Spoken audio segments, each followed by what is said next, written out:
Gee, and I thought Back on the Strip was 2023's least funny comedy.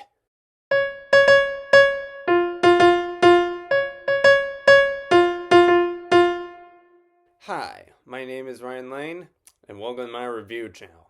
So for today's movie, I will be reviewing Anyone But You, directed by Will Gluck and starring Sydney Sweeney and Glen Powell.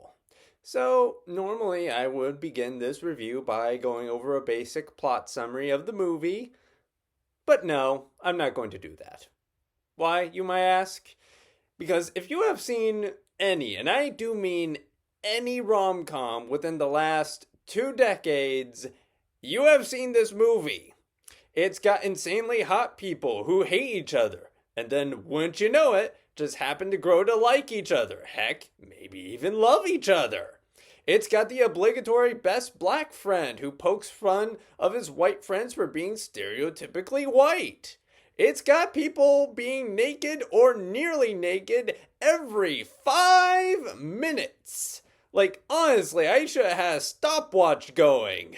The actors have zero chemistry with each other. Ben, played by Glen Powell, he's supposed to be a self-described F-boy with a romantic side. But 90% of his dialogue just involves him being a goddamn asshole all the time. B, played by Sydney Sweeney, displaying none of the talent she allegedly shows in Euphoria. I only say allegedly because I haven't seen any of the episodes of Euphoria, mind you. Anyway, B is a law student who, gosh darn it, isn't sure if she wants to be a lawyer.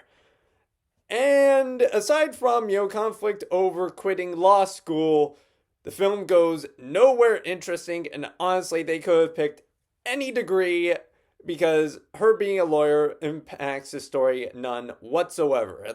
I mean, at least with Ben's, finance bro plot. I mean, well, not finance bro. He actually works at a bank. But, I mean, it at least impacts the plot a little bit. Not a lot, but just enough. More than B. The rest of the supporting cast, I don't know. They hardly count as characters to begin with. The actors aren't so much saying lines of dialogue, playing roles in so much as they are saying lines of dialogue in the hopes of finding a character. Which is to say they don't really find characters. I mean, the characters are so thinly and blandly characterized, they barely count as characters to begin with. I mean, there's one guy whose character is basically just be a stereotypical Australian who loves to surf. And is also insanely ripped, like he would give Chris Hemsworth a run for his money. And then there's the humor. Good God, the humor sucks. The film's idea of humor is lazy one-liners, gratuitous use of the F-bomb this side of After 2. I know After 2 has a subtitle, but I am not going to call it anything other than After 2. Also, people, both men and women, getting naked every 5 minutes in the hopes of making the audience laugh. It does not work.